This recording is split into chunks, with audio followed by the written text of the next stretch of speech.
Mm-hmm. All right. But Groovy. It's yeah. recording. So how do you feel, Isaac? How do you say your last name? Sweilem. Sweilem, Isaac Sweilem. How do you feel about all these things going on right now in the world? Well, if we're talking specifically about what's going on in Syria and how it relates to Palestine, I want to take a moment to clap. Can we clap our hands for the Ummah? Can we clap our hands for the glorious and blessed Ummah Sure. that um that decided to wage jihad in Syria, but not in Palestine, right? Um, it's really just disgusting. Everything that a lot of the sodists, quote unquote, predicted came true. It came true. You know, country fell to chaos pretty quickly. More specifically, the chaos came from a lot of the really even ultra extreme members of HTS that Julani can't control.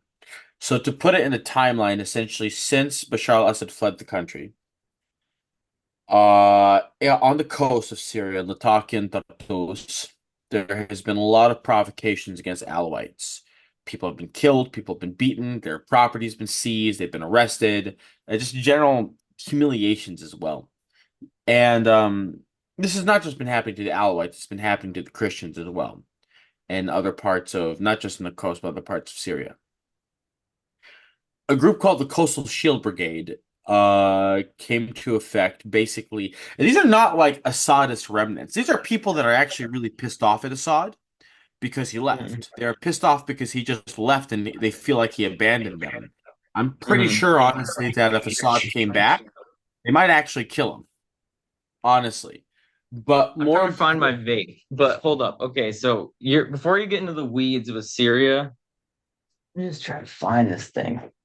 Uh, I want to know a little bit. we're Let's just trying to do start with this a little odd this bit.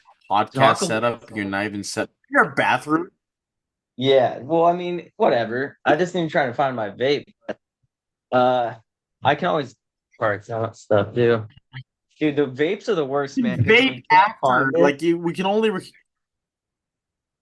I wanted you to stop before you get in the weeds about Syria. I just want you to talk a little bit, like, what gave you an interest in the subject of like politics in Levant and et cetera? Like, what is your background with all that? well, I'm a Palestinian, so like politics in the Levant is something that every Arab, especially an Arab of the Levant, talks about. It's all they talk about. Dinner, lunch, because the politics always seems to matter. And that's what really got to my interest. I was always very interested, of course, post October 7th.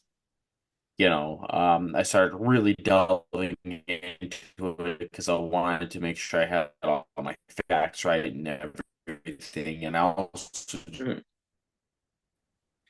yeah, that's what really, and I've always been interested in politics ever since I was like 10. I was Me writing too. papers Me and too. essays. Yeah, the war in Iraq I did a was, lot of it for me, oh yeah. Oh yeah, the because war the in war in Iraq Iraq is what was such really a got it. yeah, it was such a contentious political issue. And then like Israel Palestine kind of popped up a little later for me, like when I was getting more towards 18 years old. That was back in Hmm. like 2010, and then there was a bunch of stuff. So anyway, so you're a Palestinian. Of course, I already know this, but we're recording it, so I want you to talk about it a little bit. So you're also not Muslim, correct? You're Orthodox Christian, Yes, I am. and that was kind of by choice in your own lifetime. Yeah, yeah, I got baptized 11 years ago when I was 19. I'm 30 now. Got baptized. There you go. I was baptized at age 18. Groovy. Yeah. So you did that. What has your experience been like as an We Orthodox all, Christian? I mean, it's been fine. I mean, ultimately, we make our own choices in life and and our religious convictions are our own, and we have to live by them as best we can. I mean, life has been fine. I mean, like, because I was born a Muslim, I converted to Christianity, and people are always like, "Oh no, what's gonna happen to you? What happened to you?"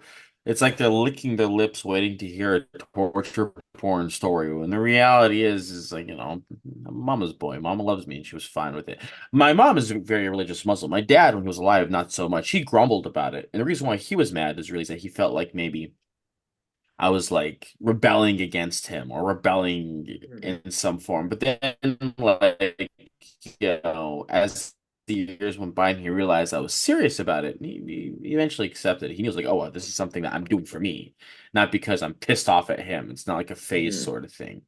Mhm. Um, that's just Gotcha. how it is. I mean, I've never had problems. I've never had any problems. All No right. one has So ever.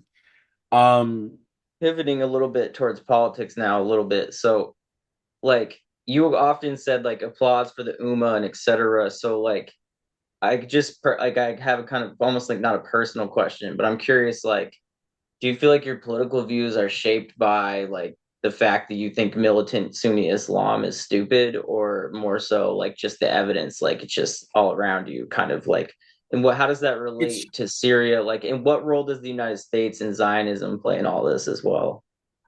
so Because you're pretty I just upset about what's happening in Syria and you're sounding the alarm, but I appreciate that about you because it's fucked up what's going on there right now. It is. It's disgusting. It's just the evidence all around me. I think what's incredibly frustrating has been just how what we're seeing right now happening in Syria, and it's basically retaliatory genocidal behavior against the Alawites. And for what it's worth, it's not just the Alawites getting killed. You have Christians that are getting caught in it, sometimes just because they're getting caught in it, other times because they're in some reports I've read, they're hiding Alawites in their homes. And there have been Sunnis. And I think this is very important that we point this out. There have been Sunnis who have been killed by HTS because they were caught hiding Alawites in their homes, right? And there have been Sunnis who've been trying to defend, who live in Tartus, who live in Latakia, who live in the coast, and lived amongst the Alawites forever. And they've been, what's it called, there's some who risked their lives and gave their lives trying to defend their Alawite neighbors. This is something that has to be mentioned. It's not something we can brush over. I think the real frustrating fact about radical Sunni militancy is that it does not serve the Levant. The only exception to this is Hamas, and a lot of it has to do with the fact is that Hamas was always a homegrown movement out of Gaza. It started off as a chapter of the Muslim Brotherhood in the 70s, but Hamas was always homegrown. Hamas was always about Palestinian nationalism.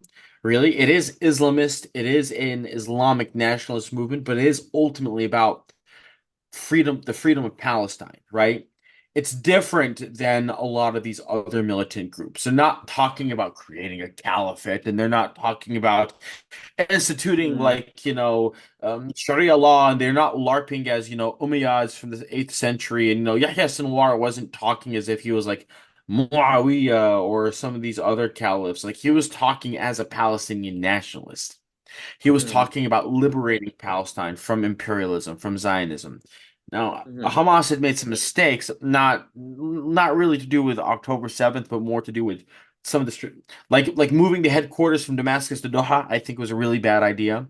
Um, Doha is the capital of Qatar, and I think really letting the Gulf ultimately have a big say in the politics of Hamas, and ultimately by let and the politics in the Levant through Hamas, I think was a bad idea. But I think what's really frustrating about these Sunni groups is that a lot of them are ultimately funded either by the Gulf states or the Americans, and not really funded by the Zionists, but aided by the Zionists. So, like, I mean, Israel's not really giving money to these Mm-hmm. groups, but they are helping them. They give them medical supply. I think they might have been giving them arms at some point. I know that they helped them. They helped ISIS and Nusra escape, basically being encircled and wiped out by the Syrian Arab Army Mm-hmm. and the Russians in a particular moment. I think it was 2013, 2014. They Yeah. actually helped them escape. Mm-hmm. Well, And they cleared the what I was going way, to say, right? They cleared the yeah, way for HTS to take over Syria because Hezbollah was like a major buffer there as well, yeah, near the border, right? Like southern yeah. Lebanon, etc. And yeah, And what's frustrating is like I posted this on my Instagram. I said there's nothing more useless than the Sunni militant. Because first off, they die like flies. So they die quickly. Like, they don't live very long. And then their short lifespans, they leave a swath of devastation and destruction, and ultimately for what? I mean, to serve the interests of foreign powers that hate them. The Turks hate Arabs. Like, talk to Syrian refugees that live in Turkey. The Turks hate them. They treat them like crap. Um, the Turks have historically been our subjugators. They've oppressed us. They oppressed us before the British, right? They Mm. control the Levant. The Gulf Arabs are the same way, but the Gulf Arabs are doing like this weird thing where they're trying, and this is what's really frustrating. People don't seem to get it. The Gulf Arabs are like trying to push. They're trying to historically speaking, like the capitals of Arab culture and religion had been Jerusalem, Damascus, Beirut, Aleppo, Baghdad, right? Mosul, right? But specifically those first five, and specifically, Aleppo, Damascus, and Baghdad.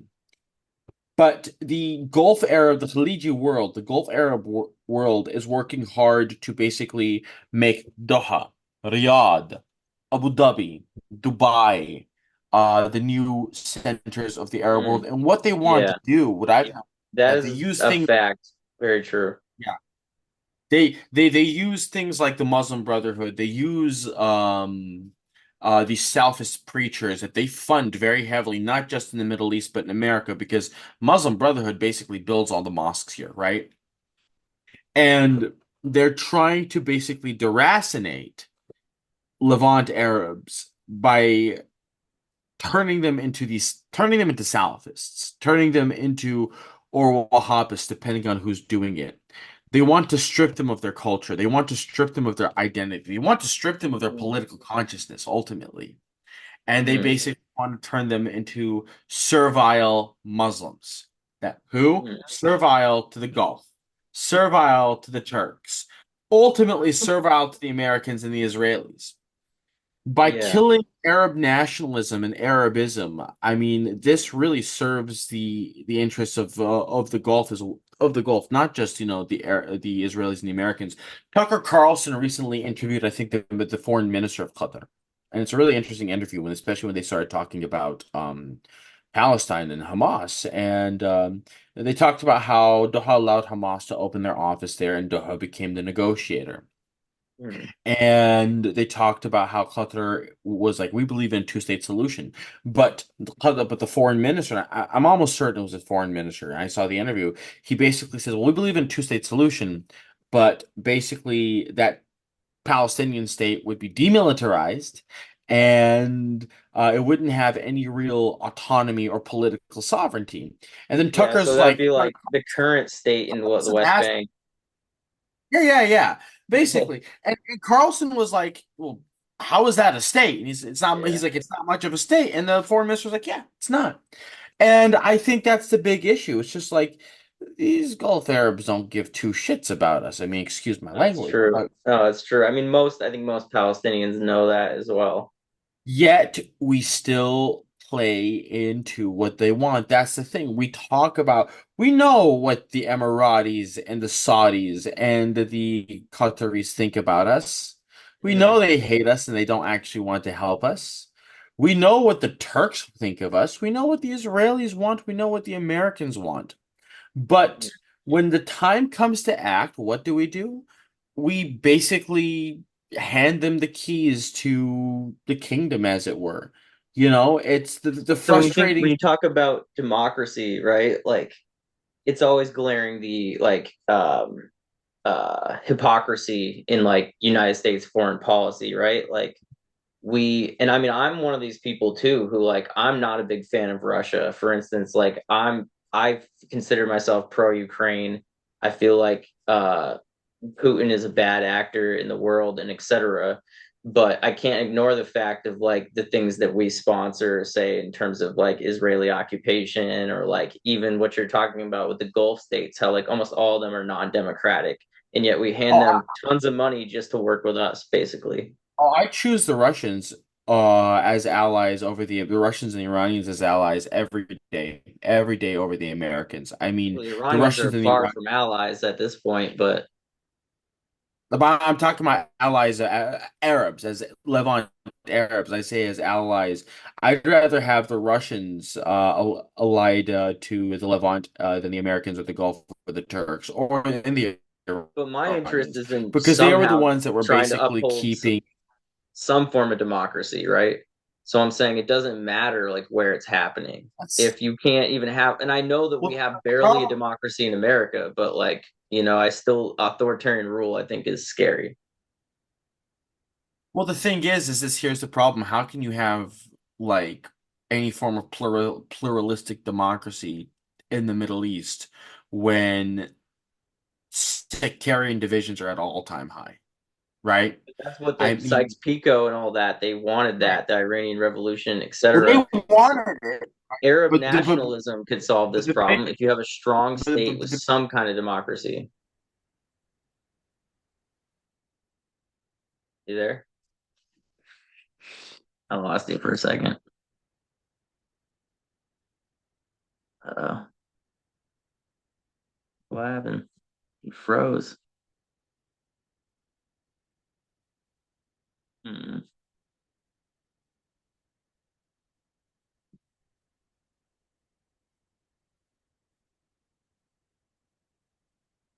Unfortunately, you got cut off. yo, Oh, here we go. Are you back? yeah, I'm back. Are you there? Okay, sorry, my internet cut on us, I think. Sorry about that. All right, so we were having almost like a debate, but go ahead. I want to hear kind of what you were What was even saying. like debate? It's just like you need a strong state that can push the people into like that can basically guide the people into looking at the world through a secular worldview. Because the problem is that in Lebanon you have sectarian divisions like nothing else. In Syria you have insane sectarian divisions now, right? And you can't have Arab nationalism without a sense of like pluralism to what's natural to the Levant. Because the Levant is naturally diverse. We're talking about 4,000 years of history of different peoples and different faiths, coming More, and yeah, going. more than 4,000, but yeah. Yeah, but like, it's 4,000. 4,000 recorded. Yeah, exactly. Yeah. What you need is that, like, the problem is that, okay, we talk about democracy, but we don't really have the social institutions for any real sense of like pluralistic democracy, right? Because everyone, especially in modern days, are talking about their own sect. Well, I'm Druze, I'm Alawi, I'm Sunni, I'm Uh, Shia. Um, where is the sense Christian. of that? Oh, yeah, yeah, I'm Hmm. Christian. Well, especially in Lebanon with Kataib and the Lebanese forces and the phalangists. But like, where's the sense of like, hey, we're all Arabs, right? Hmm. And it's like it's frustrating because I mean, like, I'll tell you this, I'd prefer as an Arab to have the Russians say what you want about Putin. I mean, I'd rather have the Russians as an ally than the Americans or the or the Gulf or the Turks. I'd rather have the Iranians as an ally than the Americans or the Gulf or the Turks, because the Russians and the Iranians kept the Syrian state together as best they could. Who do you think was defending the That's a good minority? point. That's a good point.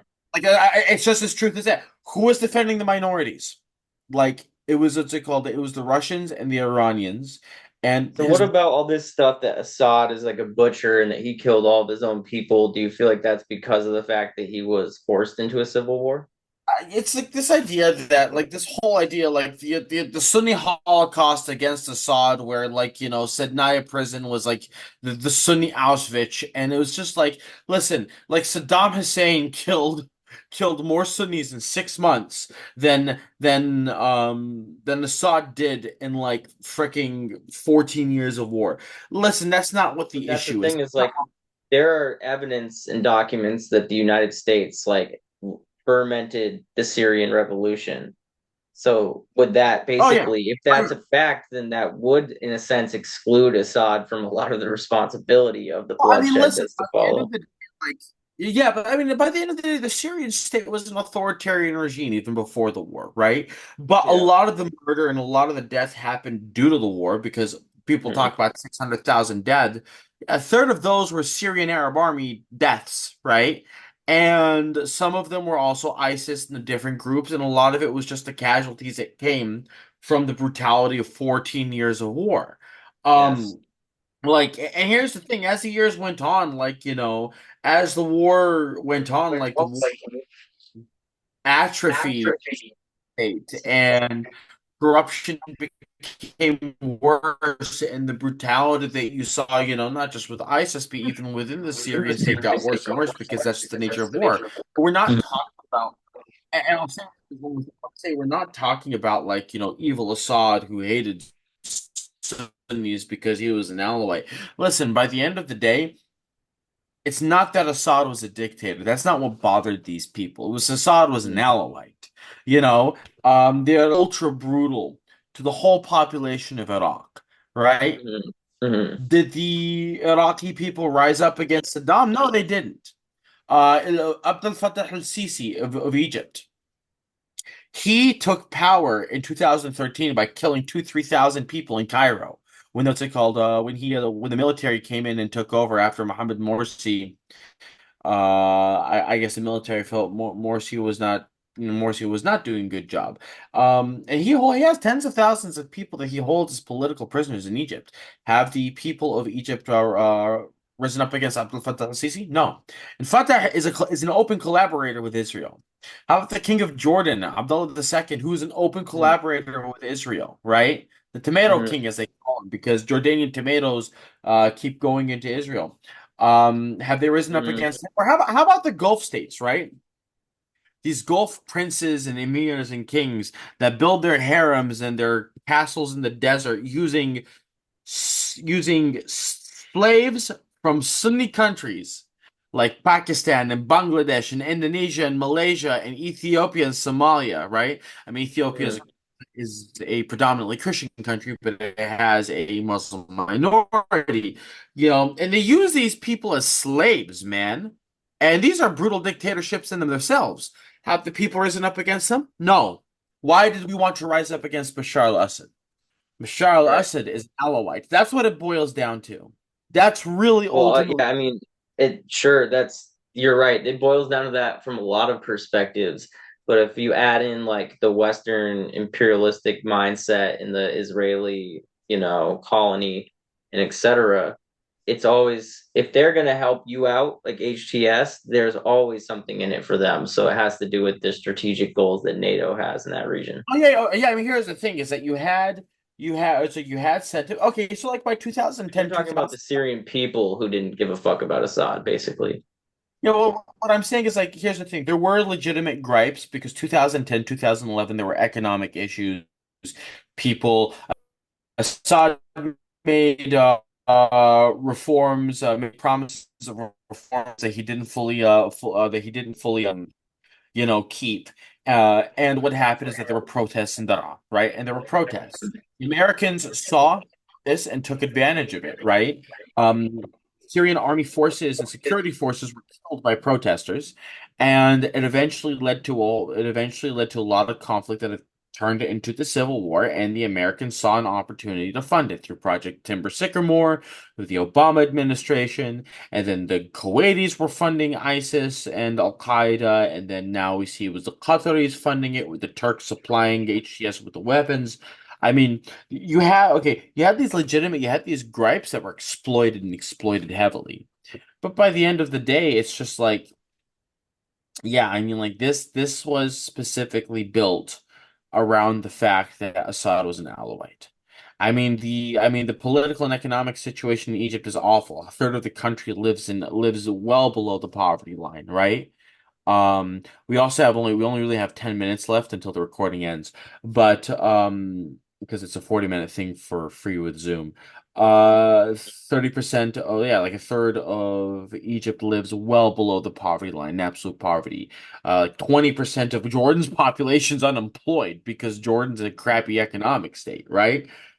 Mhm. And there have been a lot of protests in Jordan, and there have been some protests in Egypt, but there's been no talk of uprising because mashallah, because ya haram, like our Sunni leaders, we cannot go against them. That's really what it boils down to. Um, it's frustrating to watch the sectarianism, and it's just frankly really frustrating just to see how Sunni Arabs who are capable of so much more and capable of great and wonderful things allow themselves ultimately to be duped by the Gulf and ultimately to be used by the Israelis and the Americans, to be duped by the Muslim Brotherhood, to be duped by these Wahhabists, by these LARPers pretending to be Umayyads. It's like, oh, we're gonna bring back Mm, the old caliphate. We are Muawiyah reincarnated. It's gonna yeah. be like it's like no, no, like you're being duped. These people that talk about I the think the I just part that I agree with the most is that I think the Arab world, especially the Levant, but also the Gulf, needs some sort of like unity of like movement and intention because right now it's just there's so many things for them that aren't working. It's like it brings me back to when I asked you about I was like, why was Zionism able to succeed amidst a place where they were seemingly surrounded by quote unquote enemies? Like, was it just a failure of force, or like obviously a lot of things come down to force ultimately when it comes to like colonization, etc. So ultimately, they did not muster enough physical force to stop them. But like, this is obviously a marathon rather than a sprint now going on 80 years. So like, plus. So the question, I guess, is like, what does it take to like uproot Zionism? Like, because obviously, besides like a unity of effort, it's like, are people just too uninterested to even stop it? Because I mean, I know we're trying really hard on this end in the United States, and it's been difficult. It's like pulling teeth with politicians, like, well, I don't know. I mean, I'm at a point where I'm kind of like frankly, I've almost given up hope on the Arabs in the Levant of being able to do anything. Because of the sectarian divides and frankly because of just the short-sighted nature and how people think about politics over there. Like the old long-term Arabists of are gone, like Hafiz al-Assad, Gamal Abdel Nasser, these guys are gone. And there was one leader we had that had this similar vision, Sayyid Hassan Nasrallah, and he's dead. He's hmm. dead. And men like him only come once in generations, once 100 years, and it's going to be So he was long. an Arab nationalist. You said Nasrallah, right? He was from I said Hezbollah. as well, I wouldn't call him like an Arab nationalist, but he was like a hero to the Arab world as a whole, and he was seen as a symbol of resistance, and he was seen as a symbol of unity, right? And Hmm. he was like, and I'm certain, like, I mean, I hadn't seen all of his speeches, but I'm pretty certain that Sayyid Nasrallah would approve of the idea of like a unified nation in the Levant, right? I mean, Sayyid Nasrallah said very simply, if Syria falls, Palestine falls. Because the resistance was armed through Syria. The resistance was supplied through Mm. Syria. Yeah. Syria was basically the early warning for Iran because Syrian air defense would pick up when if and when Israeli or American missiles and rockets were heading towards Iran or heading towards Iraq. A Yeah. lot has been lost now that Syria is gone. Like Syria is not free. And but Is I it was gonna even, say is it, let's go pivot a little bit. Is it even possible to quote unquote free Palestine, like short of a military solution, like just straight up, oh, like destroying the Israeli military? the best thing we have right now. Because they don't seem like they really want a diplomatic solution, but we're trying to cut them off through the back door from America, but that's hard too. I feel like even if we could turn our politicians, there'd be enough billionaires in America to try to keep funding Israel, but that would I be a huge think blow though if the US taxpayer were not supporting Israel, that would fuck them up badly. I think the big thing is this. I think the best hope that we have says here's the thing. Like, I mean, like a military solution might work, but the problem is that none of the Arab countries want to do it because they're cowardly and they're not capable, and like a lot of things have been set to basically Or they're make bribed. yeah, they're bribed and inert and emasculated ultimately. Yeah. The best hope we have is possibly the Levant, specifically the Arab Levant diaspora in America.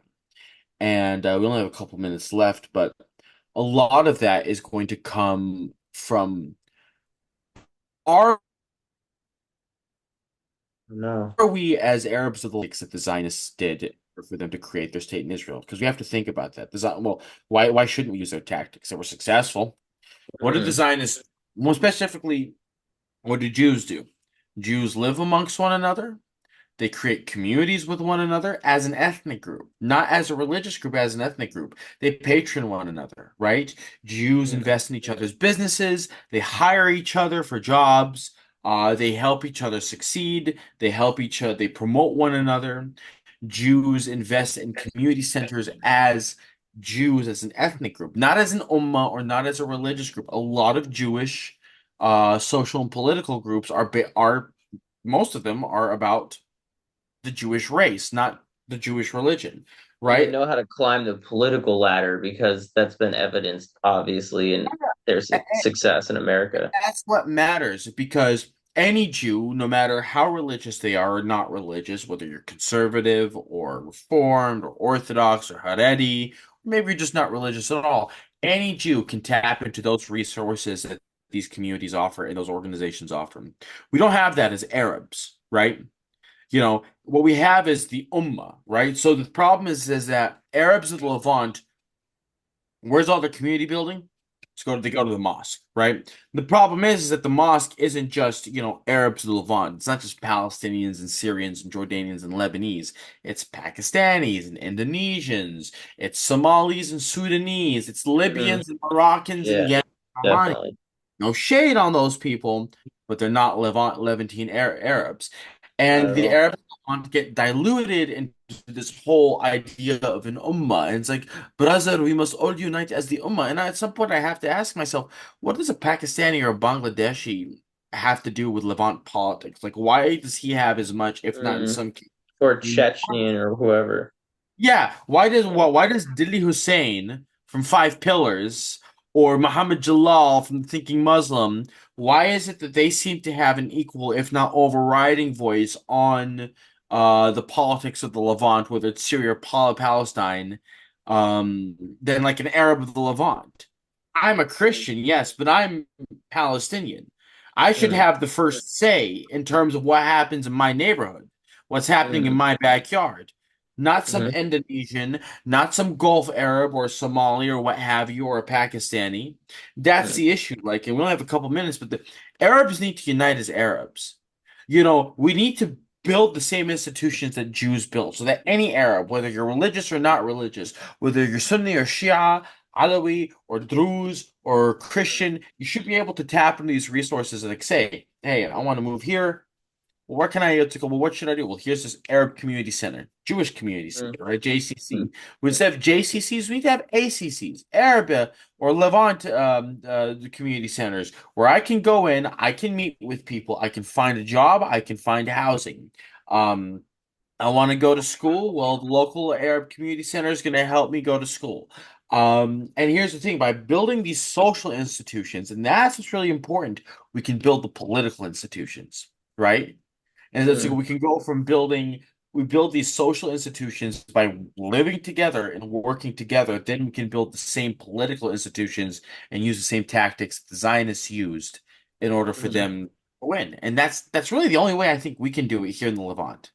Yeah, I agree. I agree with you, but it's like the Israelis are actively working against that. They're trying to like suffocate the people economically and through other means. But Well, we have less than a minute left, but frankly, we have to do our best because if we don't, because even if no matter how unlikely it is, we have to at least try. definitely. All right. Well, I'll message you, but I'm glad we got to do this. We should do it again soon. Appreciate it, Dylan. God bless. Have a good day. You too, brother. See ya. See you here. And.